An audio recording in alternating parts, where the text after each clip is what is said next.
Antidiuretic hormone problems. Antidiuretic hormone is also known as ADH. Its function is antidiuresis.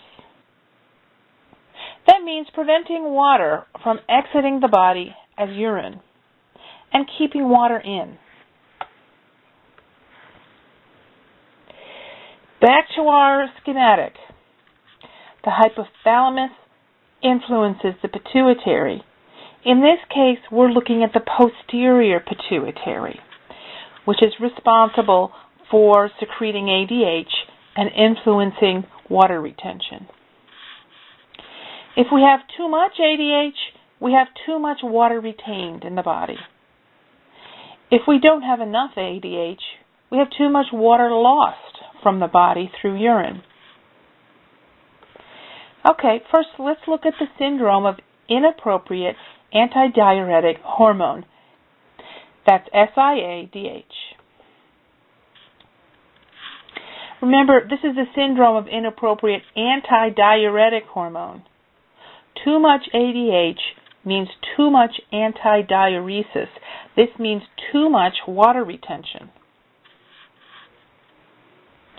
Excess production and release of ADH in the posterior pituitary. That's your main pathophysiological pathway. ADH promotes excessive water retention. So the sodium is diluted. The sodium hasn't changed, but we're retaining more and more and more water, diluting the sodium that's there, both within the cell and outside the cell. So we end up with hypotonic hyponatremia. We see urine output that's decreased, and the urine that does come out is concentrated. Sodium is being diluted in the body by all the fluid built up in the body, so we have hyponatremia. The symptoms that we see depend on the severity of the disease. There's extra fluid volume in the vasculature as well as in the tissues, leading to increased blood pressure. Signs and symptoms come from hyponatremia and elevated blood pressure.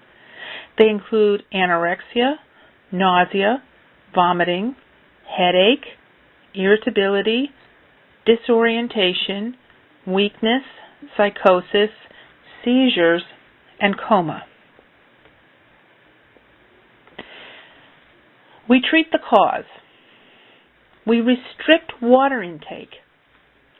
Even though the urine output is down and the urine appears concentrated, we still restrict water intake.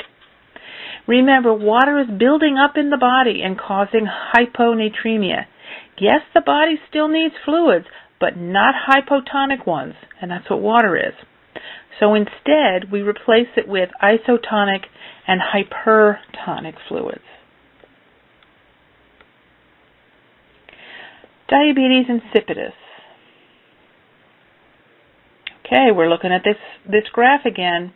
The posterior pituitary putting out the wrong amount of ADH, and we're having the wrong amount of fluid retention. Not enough ADH is being produced and released from the posterior pituitary. So there's not enough antidiuresis, there's too much diuresis. The kidneys can't compensate.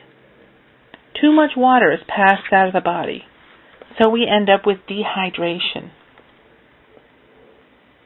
Normally, if someone is dehydrated, we see very small amounts of concentrated urine, but not with DI. What we see is polyuria, excessive thirst, dehydration, and with major dehydration comes the loss of blood. Now we're looking at the fluid, not the blood cells.